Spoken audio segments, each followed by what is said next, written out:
మహాగణాధిపతయే నమః. ఓం గురుభ్యో నమః. ఓం శ్రీమాత్రే నమః. పరమేశ్వర స్వరూపమైనటువంటి జ్యోతిష, వాస్తు మరియు ఇతర అనేకమైనటువంటి శాస్త్రములను మనకు అందించినటువంటి మహర్షులకి నమస్కారం. హయగ్రీవ హయగ్రీవ హయగ్రీవేతియో ఉదయేత్తస్య నిస్సరతే వాణి జహ్నుకన్యా ప్రవాహవత్. అరుణాం కరుణాతరంగితాక్షీం ధృతపాశాంకుశపుష్పబాణచాపాం అనిమాదిభిరావృతాం మయూకైః అహమిత్యేవ విభావయే భవానీం. శ్రీమాత్రే నమః.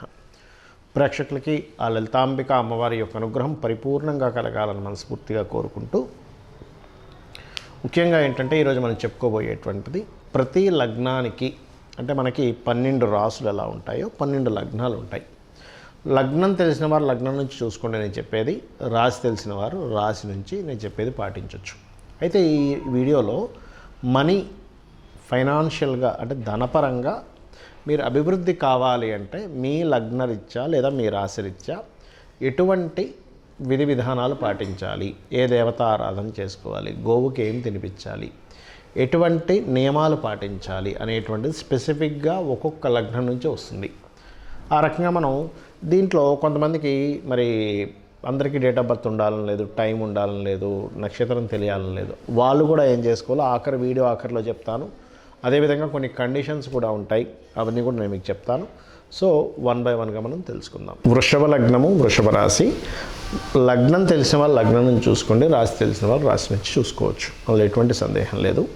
అయితే మీకు ధనాన్ని ఇచ్చే కారకుల్లో మెయిన్గా బుధుడు అవుతాడు. మీకు బుధుడైనందుకు మీకు ఏంటంటే సహజంగా వృషభ లగ్నానికి ఓపిక ఎక్కువగా ఉంటుంది. ఈ ఓపిక ఎక్కువగా ఉండడమే మీ బలం, గుర్తుపెట్టుకోండి.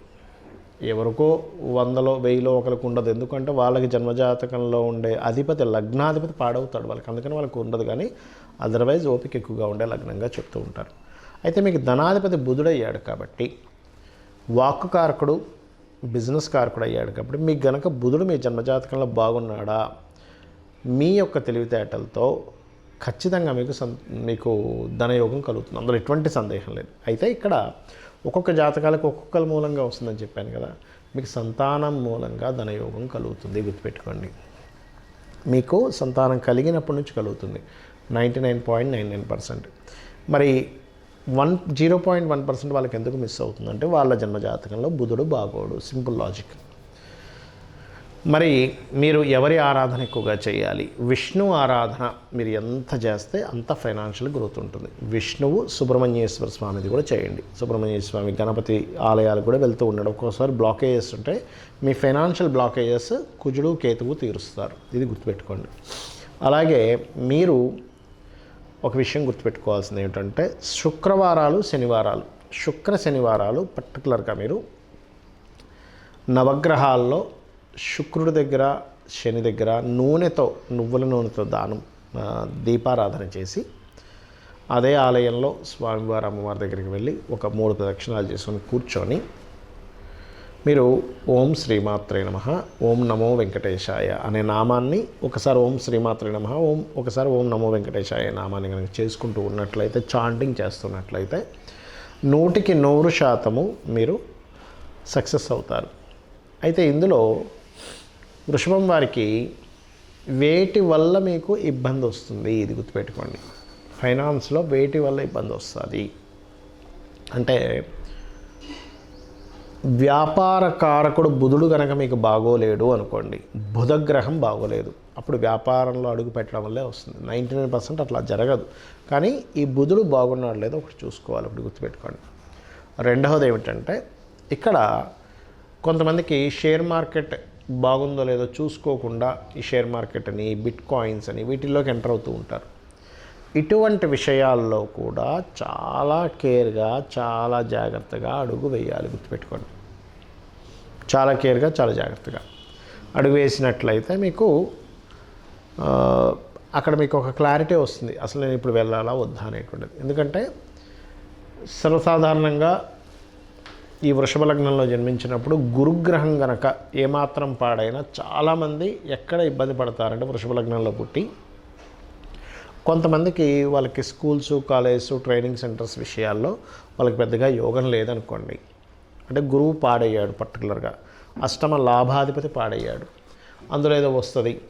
ఇంకొంతమంది నేను చూశాను వృషభ లగ్నంలో, ఎవరో పరిచయం అయ్యారండి, మేము దుబాయ్ నుంచి తెప్పిస్తాం బంగారాన్ని, సో మాకు చాలా తక్కువ పడుతుంది, అక్కడికి ఇక్కడికి తులం బంగారంలో 10-15 వేలు తక్కువకి వస్తుంది అనగానే ఏముంది కొనుక్కొని అటు అమ్మేసుకోవచ్చులే అనుకొని నేను ఏం చేశాడు, కొంచెం ఫస్ట్ వాళ్ళు చూపించగానే టెస్ట్ చేయించి అది బాగుంది అనుకున్నాడు, టకా ఒక 20 లక్షల బంగారం కొనేసాడు. అక్కడ అప్పులు చేసి ఇక్కడ అప్పులు చేసి తీరా చూస్తే అందులో కొంచెమే ఒరిజినల్, మిగతాదంతా డూప్లికేట్.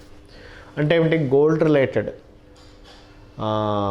ఈ ఆధ్యాత్మిక సంబంధించిన వాటిలో ఏవేవో కొంతమంది నేను చూసా, వాళ్ళు ఏవో ఈ ఆధ్యాత్మిక సంబంధించిన షాప్స్ పెట్టేస్తుంటారు సడన్గా ఒక్కోసారి.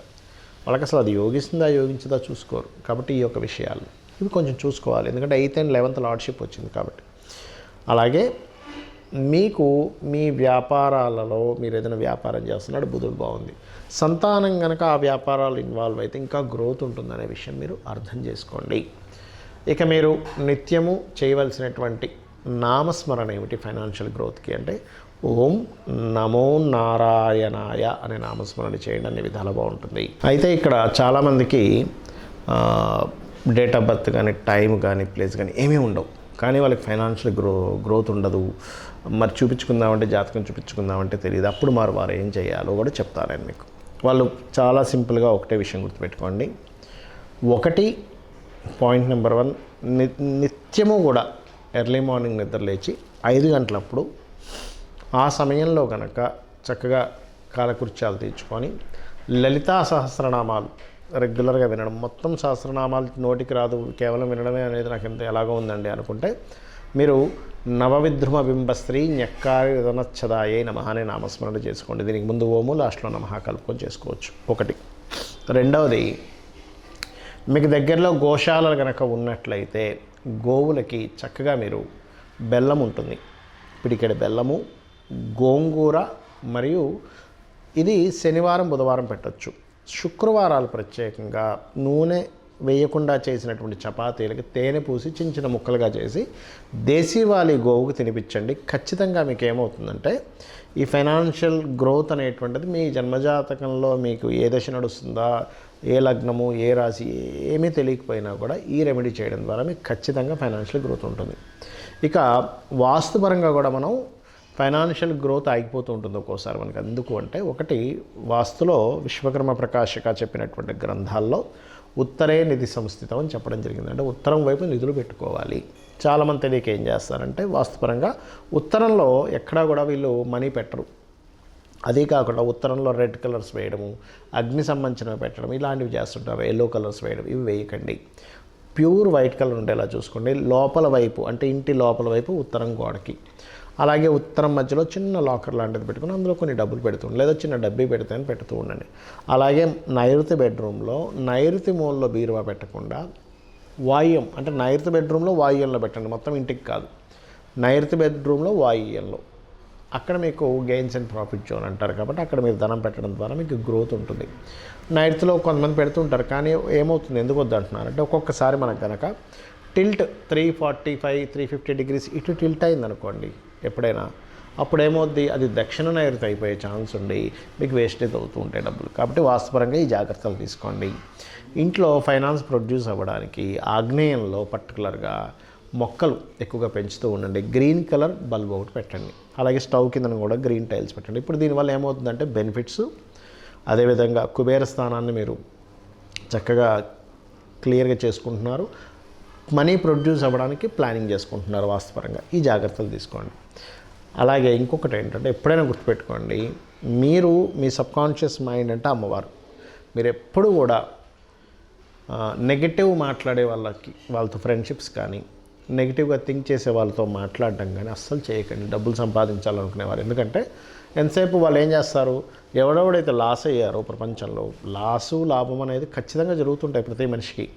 కొంతమంది బిజినెస్లు బాగా రాణిస్తారు, కొంతమంది అద్భుతంగా చేస్తూ మరి సడన్ డౌన్ అవుతారు, రకరకాలు జరుగుతూ ఉంటాయి. నెగిటివ్ కాన్సెప్ట్ ఆలోచనలు ఉన్న వాళ్ళు ఏం చేస్తారంటే ఇక వాళ్ళ ఆసేపు వీళ్ళ ఆసేపు, వీళ్ళకి బిజినెస్ లేదు, వాళ్ళకి బిజినెస్ లేదు, మనకు కూడా బిజినెస్ లేదు అంటే ఎంతసేపు నెగటివ్ అని వాళ్ళ మైండ్లో తిప్పుకుంటూ ఉంటారు. అటువంటి సర్కిల్లో మీరు వెళ్ళినట్లయితే మీకు కూడా అదే స్టార్ట్ అవుతుంది. అలా కాకుండా పాజిటివ్ థింకర్స్ ఎప్పుడు మీ చుట్టూ ఉండాలి. మీరు ఎప్పుడు కూడా ఒక పుస్తకం పెట్టుకొని చక్కగా దాంట్లో ఇవాళ నేను నా టాలెంట్, నా స్కిల్స్ ఎంత పెంచుకుంటున్నాను. ఎప్పుడైనా గుర్తుపెట్టుకోండి, ఫైనాన్స్ అనేది దేంతో లింకప్ అయి ఉంటుందంటే మీ స్కిల్స్తో లింకప్ అయి ఉంటుంది. సో స్కిల్స్ పెంచుకునే పని చేయండి. నేను ఇంకా ఏ స్కిల్స్ పెంచుకోవాలి? బికాజ్ ఆఫ్ ప్రతి సొసైటీకి కావాల్సింది ఏంటంటే నాకు పలానా స్కిల్స్ ఉన్న వ్యక్తిని నేను పెట్టుకుంటాను, నేను ఉద్యోగంలో తీసుకుంటాను అని అనుకుంటూ ఉంటాడు. వాళ్ళని కన్సల్ట్ అవుతాను అనుకుంటూ ఉంటాడు. స్కిల్సే ధనము అనే విషయాన్ని మీరు అర్థం చేసుకోవాలి. స్కిల్స్ లేకపోతే నిర్ధనము. అది ఎటువంటి స్కిల్స్ అయినా, ప్రపంచానికి ఎటువంటి స్కిల్స్ అవసరం, ఇప్పుడు ఏ నీడ్లో ఉంది దాంట్లో ఆలోచించండి. ఇంకొకటి ఏంటంటే మీరు ఏదైనా ఒక బిజినెస్ చేయాలనుకుంటే పర్టికులర్గా మీ పర్సనల్ చార్ట్లో మీకు ఏ గ్రహం ధనం ఇస్తుంది ఈజ్ మోస్ట్ ఇంపార్టెంట్. ధనాన్ని ఇచ్చే గ్రహం ఎవరు? మీకు యాక్టింగ్ మూలంగా ఉందా, ఫైనాన్స్ మూలంగా ఉందా, ఫుడ్ మూలంగా ఉందా, కమ్యూనికేషన్స్ మూలంగా ఉందా, రియల్ ఎస్టేట్ మూలంగా ఉందా, క్రియేటివ్ మూలంగా ఉందా, లేకపోతే కొంతమంది చూడండి మ్యారేజ్ బ్యూరోస్ పెడుతూ ఉంటారు, లేదా రీసెర్చెస్ చేస్తుంటారు, డయాగ్నోటిక్ సెంటర్స్ ఉంటాయి, schools, colleges, consultancy centres, job consultancy centres, అబ్రాడ్కి పంపించేవి. ఇలాగా 12 భావాలకు సంబంధించి ఉంటుంది. ఆ 12 భావములలో మీకు ధనాన్ని ఇచ్చే గ్రహం ఎవరయ్యారు, ఎవరికి పోర్ట్ఫోలియో వచ్చింది, ఎవరి ద్వారా మీకు డబ్బులు వస్తాయి ఈజ్ మోస్ట్ ఇంపార్టెంట్. ఇది తెలుసుకోండి ముందుగా. చాలామంది మిస్టేక్ ఎక్కడ అవుతారంటే ఎప్పుడు డబ్బులు వస్తాయి, వేటి ద్వారా డబ్బులు వస్తాయి, ఎప్పుడు డబ్బులు పోయే యోగం ఉందని చాట్లో తెలుసుకొని చేసేవాళ్ళు ప్లానెడ్గా వాళ్ళు సక్సెస్ అవుతారు. అది తెలియని వాళ్ళు ఇబ్బంది పడతారు. సింపుల్. ఎలా అంటే మనం రోడ్డు మీద నడుస్తున్నాము, అక్కడ ఏదో ముళ్ళు ఉంది, అలాగే నడుచుకుంటూ వెళ్ళాము, ముళ్ళు కాలు గుచ్చుకుంటుంది. చూసి పక్క నుంచి వెళ్ళాము, మనకు ముళ్ళు గుచ్చుకోదు, ఇబ్బంది పడము. సేమ్ యాజ్ ఇట్ ఈజ్ కాలం అనే ప్రయాణంలో ఎప్పుడు ఎక్కడ మనకి ధన సంబంధించిన ఇబ్బంది వస్తుంది, ఎక్కడ మనకి గ్రోత్ ఉంటుంది, ఈ పాయింట్ యాస్ట్రాలజికల్గా చాలా స్పష్టంగా ఉంటుంది. ఇది కనుక తెలుసుకోగలిగితే అద్భుతాలు సాధించగలుగుతారు. అలాగే వీలున్నప్పుడల్లా కూడా మీరు గుర్తుపెట్టుకోండి, ఇంట్లో ప్రత్యేకంగా కనీసం 6 నెలలకు ఒకసారైనా, సంవత్సరానికి ఒకసారైనా చిన్న హోమం ఏదైనా చేయించుకుంటూ ఉండండి. ఎందుకంటే ఇంట్లో ఉండే నెగటివ్ ఎనర్జీ ఫామ్ అయ్యేటువంటిది పోతుంది.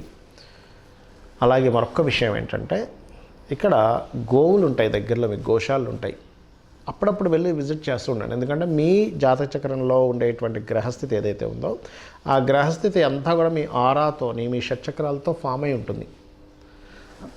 అప్పుడప్పుడు వెళ్ళి మీరు గోశాలకు వెళ్తున్నట్లయితే ఖచ్చితంగా మీకు మీ ఆరాలో ఫామ్ అయినటువంటి నెగటివ్ ఎనర్జీ బయటికి పోతుంది.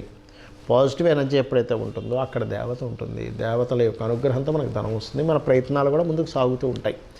ప్రయత్నం చేస్తుంటే ఒక్కోసారి కొంతమంది సాగదు, చూసారు అది. కాబట్టి ఇవి చేయండి, ఖచ్చితంగా మీరు ఫైనాన్షియల్గా మంచి గ్రో అవుతారు.